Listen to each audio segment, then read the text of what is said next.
really a park wherein sa mga pet lover dyan, you could walk around dito with your pets. And of course, even for your children, because we have the play area here.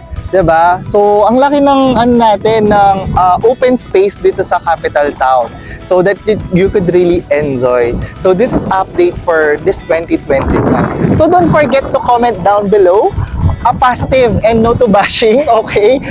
Positive comment down below if you have further questions or if you want na invest here dito sa capital town, feel free to message us and yun, we will going to assist you and let's your dream property make it happen, no? Yes. Aside from that, we also have the gazebo, and if you've noticed, there are mga tourists already na take ng photo shoot, I believe, no? And Ayun, mga no? residents here in San Fernando, Pampanga. Yes. So, yun. Let's go pa sa other update.